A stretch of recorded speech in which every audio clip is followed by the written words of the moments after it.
Live, como siempre, Twitter, Instagram, y etcétera, etcétera, etcétera. Estamos con los unos y los otros, estamos siempre en vivo y en directo, de 1 a 2 de la tarde, de lunes a viernes, por años de años de años. Y siempre con entrevistados relevantes, interesantes, entretenidos, inteligentes, informados, los unos y los otros, por cierto, aquí en Radio El Conquistador. Estamos en el locutorio central de Radio El Conquistador y en la mesa técnica Don Guido, con todos sus contactos y toda su agilidad. Estamos en pantalla, sí, lo tenemos ahí, a Felipe Caro, analista político. Felipe Caro, analista político, que está en los Estados Unidos. Lo saludamos, no tenía el gusto de conocerlo. Felipe Caro López, analista político internacional, embajador graduado en John Glenn College en la Universidad Estatal de Ohio. Felipe, ¿cómo está? Gusto saludarlo. Igualmente, Tomás, muchas gracias por la invitación. Encantado. ¿Dónde está Felipe exactamente? ¿Dónde estás? Físicamente en la ciudad de Columbus, donde tiene su sede central la Universidad de Ohio State, y específicamente en la John Glenn College Public Affairs, que es la mejor escuela de administración pública del continente y la mejor del mundo. Así que para mí es un privilegio estar acá. Claro que sí. Felipe, ¿cómo llegaste allá? Me refiero, me va a decir en avión.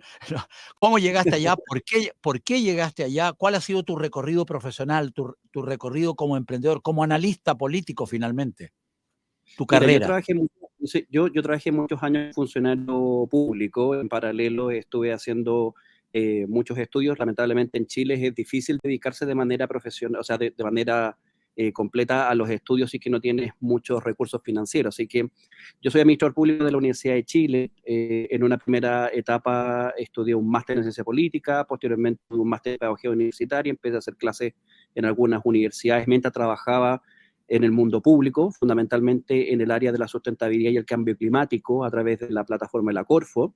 Estudié un MBA acá en Estados Unidos en el Instituto Tecnológico de Indiana y posteriormente tomé la decisión de seguirme especializando en políticas públicas de cambio climático y en impacto nacional e internacional, y me vine definitivamente acá a Estados Unidos, donde estoy terminando un graduate en políticas públicas y administración, y en paralelo estudiando un segundo máster en estudios latinoamericanos, que estamos en un proceso de especialización máxima para estar al servicio de nuestro país, básicamente. Claro que sí. Tenemos algunos cortes en el audio, a ver si se puede afinar un poquito. Guido acá y Felipe Caro López, analista político internacional allá en los Estados Unidos. Oye, Felipe, o sea, eres un Mateo, Felipe, eres muy Mateo, porque tienes, digamos, títulos y profesiones, graduaciones muy ambiciosas. ¿Ah? ¿Ah? Muy ñoño. Muy ñoño, me encanta estudiar.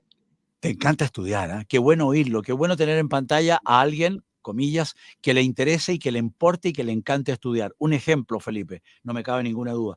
Cuéntanos, Felipe, partamos por algo. ¿Cómo está Estados Unidos? ¿Qué se respira en Estados Unidos con Donald Trump y las elecciones y todo lo que está ocurriendo, el clima, el cambio climático? Ayer o antes de ayer teníamos al aire a alguien que estaba en los Estados Unidos también, en Florida me parece, y me dijo, estamos viviendo una suerte de recesión también. Está difícil la cosa en Estados Unidos. ¿Cuál es tu apreciación? ¿Cuál es tu opinión? ¿Cuál es tu visión, Felipe? Acá en Estados Unidos estamos dentro de un proceso de desarrollo de un año electoral. O sea, básicamente todo el mundo da por hecho que la contienda final en este año va a ser nuevamente Trump versus el presidente Biden. Se ve difícil dentro del Partido Demócrata que surja un liderazgo lo suficientemente poderoso para poder hacer un contrafuego de lo que significa Trump.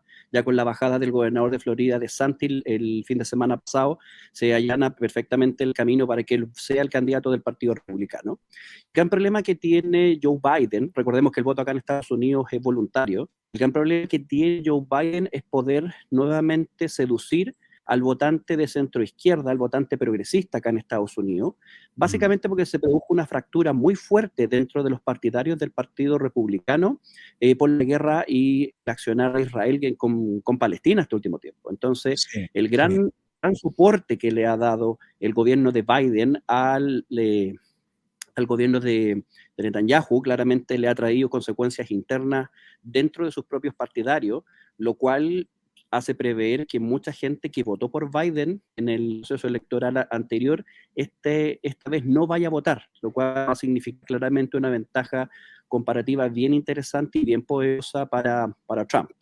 Ahora, en Sí. términos de clima, acá estamos efectivamente con una tormenta, por lo menos en los estados de la zona norte, con una tormenta y con una ola polar bien interesante.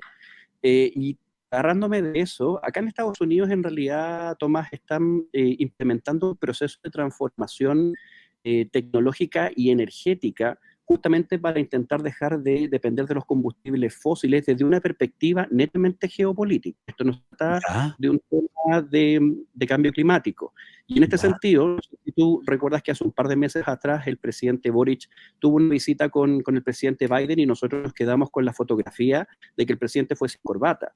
Pero en realidad ese encuentro, que no fue solamente con el presidente Boric, que fue con 10 países con los cuales Estados Unidos trataba de libre comercio, fue para implementar una ley que se aprobó el año 2020 acá en Estados Unidos, la Reduction Inflation Act, que básicamente lo que hace es establecer y buscar relanzar la influencia de Estados Unidos dentro de América Latina para poder tener una cadena de suministros para procesos tecnológicos, energía, celulares, batería eléctrica, cosas por el estilo, para dejar de tener tanta dependencia de los combustibles fósiles, y dos, para combatir la influencia de los chinos y de Rusia dentro de América Latina.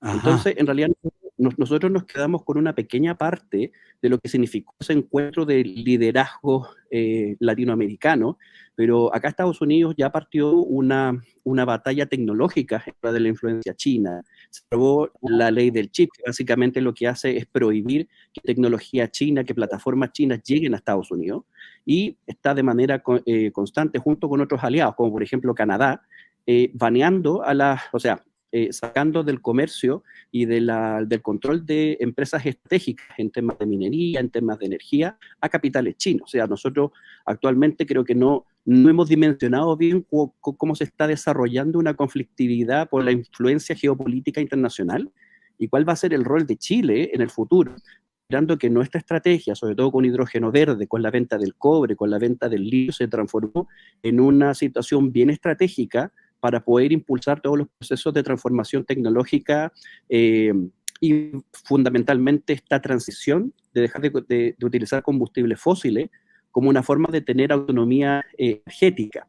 Y eso acá en Estados Unidos es un proceso que se está desarrollando, que de hecho acá en Ohio State lo estamos estudiando justamente porque en realidad la proyección en el largo plazo es que acá en Estados Unidos se dejen de consumir combustibles fósiles, pero no por un tema del cambio climático, sino también por un tema de autonomía geopolítica, geoestratégica y militar. Qué interesante todo lo que nos estás comentando y reflexionando. Estamos conversando con Felipe Caro desde los Estados Unidos, en vivo y en directo, como siempre, en Mundo Real en El Conquistador, analista político. Felipe, quienes están con Trump, a pesar de toda la información que se tiene en el planeta de Trump y sus problemas judiciales y etcétera, etcétera, ¿esperan qué de Trump en este segundo, esperarían qué de Trump en este segundo round? ¿Qué esperan? ¿Por qué Trump y no otro? Básicamente porque en el primer gobierno de Donald Trump, todas las políticas públicas que se impulsaron para poder reducir impuestos, acá los impuestos es un tema importante para ganar elecciones en Estados Unidos. Ya. Viene de la mano justamente también con una fuerte contracción económica. Si bien Estados Unidos ya salió del proceso de recesión en el cual estaba, todavía quedan muchos resabios en sectores que son estratégicos en términos de votaciones. Aquí una área importante de la fuerza laboral es independiente.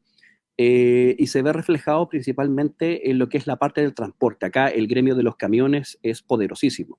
Y Ajá. la cantidad de norteamericanos y la cantidad de familias que dependen de la empresa de los transportes, o sea, de la empresa de camiones, es muy poderosa. Entonces, Sí. claramente se enfrentan a situaciones que les generan un detrimento, el tema del el alza del costo de la vida, el alza de los combustibles, la problemática de tener que competir muchas veces en situaciones de deslealtad, por decirlo así, porque existen empresas que están contratando mineros extranjeros por mucho menos de lo que ellos ganan dentro de los sindicatos, de las unions que existen acá en Estados Unidos, y por lo Sí. tanto se está generando este clima también antimigratorio que caracterizó mucho el primer gobierno de Donald Trump. Entonces, los partidarios de Trump esperan dos cosas. Primero, que nuevamente imponga altos estándares y que impida el flujo masivo de migrantes desde la zona sur, Sí, México. Y claro, fundamentalmente, y también que impulse básicamente con una rebaja importante de impuestos la economía interna. Además, Sí, Donald Trump tiene un discurso que es bastante pegajoso, en el sentido que dijo: durante mi gobierno, durante mis 4 años, fui el único presidente de Estados Unidos que no tuvo necesidad de entrar en guerra o de declarar la guerra con nadie, porque yo hablaba con Putin y le decía: si tú haces algo, yo te mando una bomba nuclear. Y existía un riesgo real de que eso sucediera. Y no me Donald cabe Trump lo duda. dice, y Donald Trump lo dice altamente en sus posturas. Dice: yo fui a conversar con el líder de Corea del Norte, le di la mano sin miedo, porque yo sé el poder militar y el poder nuclear que tiene Estados Unidos y yo no tengo miedo a utilizarlo. Y ese tipo de discurso, o sea, un discurso de fuerza, un discurso en donde estructura la centralidad del poder en su autoridad, diciendo Estados Unidos es la mayor potencia del mundo y la va a hacer valer, está Sí, generando una cantidad importante de votos, porque es un discurso que a nivel internacional también genera mucho impacto. Bajo claro. cierta perspectiva, en realidad cuando tú tienes un presidente de la mayor potencia económica, pero sobre todo de la mayor potencia militar del mundo, que está dispuesto a utilizar la fuerza y que tú no tienes duda que está dispuesto a utilizar la fuerza, a diferencia del presidente Biden, que existe la duda razonable de que no va a utilizar la Mm, fuerza de manera considerable, mm, claramente se genera un incentivo a que los otros grandes países geopolíticamente hablando del mundo, como Rusia o como China, vean a Estados Unidos como una amenaza real y que sus acciones sean mucho más moderadas. O sea, obliga ante esta fuerza a generar una moderación a nivel internacional. Esa moderación debería darse a través de las plataformas diplomáticas, que claramente Trump no maneja, pero da lo mismo bajo su perspectiva, porque él logra concentrar ese discurso de volver a ser América grande, el famoso MAGA, America Great Again, y tiene mucho sentido en el votante, en lo que se conoce como en el Estados Unidos profundo. Estados claro. Unidos que no está en la costa, Estados Unidos que es California, Estados Unidos que no es Nueva York, que no es Filadelfia, Estados Unidos que es el centro, y de muchos estados que se han transformado, incluyendo este estado que Ohio durante mucho tiempo fue considerado un estado bisagra, que generaba cierto cambio entre demócratas y republicanos. Hace muchos años que Ohio dejó de ser un estado bisagra, se transformó y se consolidó como un estado conservador republicano en términos electorales. Y eso está generando una pérdida de poder importante en los, por decirlo así, en los políticos tradicionales dentro de los partidos más institucionales que existen acá. El caso de Trump es un caso bien interesante en lo que significa la gesticulación de un liderazgo que va más allá de la institucionalidad. O sea, es un líder Sí. contra todo pronóstico, contra las cosas buenas, contra las cosas malas, y es muy probable que sea el nuevo presidente de Estados Unidos este año. Sí, estamos conversando con Felipe Caro desde los Estados Unidos. Él es analista político. Estamos en Mundo Real del Conquistador, para y con los unos y los otros, en vivo y en directo, Facebook Live, YouTube, Twitter, Instagram. Felipe, ¿y qué pasa con los... Te voy a hacer una pregunta. ¿Cuántos chilenos estarán viviendo, trabajando con sus familias en Estados Unidos? En todos los Estados Unidos. ¿Cuántos chilenos habrá realmente? ¿Cuál será la realidad? Difícil calcularlo. Yo tengo entendido, mira, los últimos datos que nos entregó el Ministerio de Educación y el Ministerio de Medio Ambiente es que chilenos estudiando en Estados Unidos, carreras de grado, algún tipo de especialización en posgrado, son unos 3.000, entre los 3.000 que han estudiantes. 3.000 estudiando. Si tú haces una especie de proyección con las familias, más los que han ingresado a buscar otras oportunidades, somos una Trabajando. colonia trabajando, somos una colonia mínima. Yo creo que en todo Estados Unidos no deberíamos superar los 10.000, no deberíamos superar los 15.000. Estamos muy por debajo de otras comunidades latinas como los mexicanos, los colombianos, los venezolanos este último tiempo, y curiosamente los argentinos durante el proceso, los últimos años de la administración de los Kirchner, una Sí. migración masiva de argentinos hacia Miami. Y eso Así. también se ha transformado en un fenómeno cultural importante, porque Miami, que es el gran estado latino, dentro de la Claro. sociología acá, tradicional en Estados Unidos siempre se piensa que el latino que migra y que se establece en Estados Unidos es un latino de corte mucho más progresista, mucho más liberal, y por lo tanto que normalmente apoya políticamente al Partido Demócrata. Sí. Pero el estado más latino, que es el estado de Florida, sobre todo en Miami, Miami-Dade, en Orlando, se ha transformado en un estado infinitamente conservador, y eso se da cuenta por Conservador. muy conservador, porque el latino que está llegando es un latino que va fundamentalmente arrancando de procesos políticos y de gobiernos de izquierda y de centro izquierda. Entonces, el discurso con el cual se llega a Estados Unidos es, y no solamente por el caso cubano, Sí. el caso del discurso del venezolano, el caso del discurso del argentino, el caso incluso del colombiano, que es básicamente por la falla del Estado, por las guerrillas y cosas por el estilo, es un discurso fundamentalmente conservador. Entonces, eso ha cambiado bastante la fisonomía del votante latino acá en Estados Unidos. En el caso de los chilenos no tenemos ese problema, por lo menos no lo tenemos de manera tan notorio.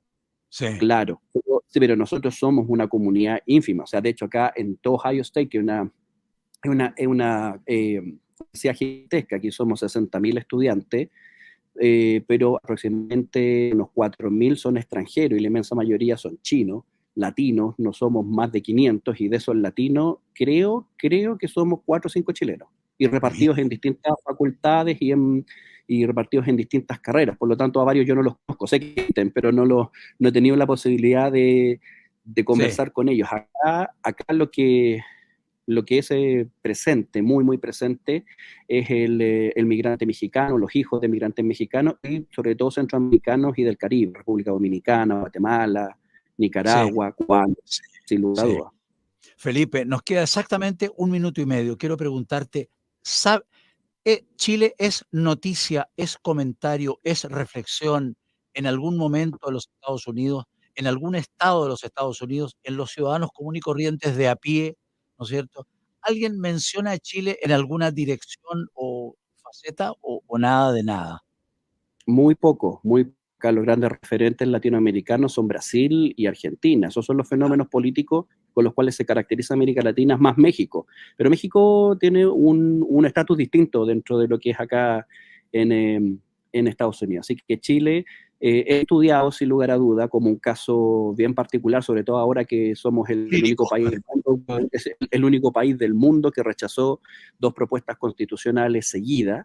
Pero es básicamente conocido en objetos de estudio, en algunos centros de estudios de América Latina especializados, pero no es tema de conversación acá. De hecho, hay mucha gente, ni siquiera, aquí me ha pasado, hay muchos americanos que no saben dónde está Chile. De hecho, varios me han preguntado en qué estado de México está, y aunque parezca un poco icónico, o sea, de que es así, es así. Sí, claro. Bueno, ese es el mundo real nomás, ese es el mundo real. Sí, Felipe Caro, muchísimas gracias, gran analista político. Muchas gracias por estos 15 minutos para Mundo Real, Radio El Conquistador para todo Chile, y Facebook, YouTube, Twitter, Instagram.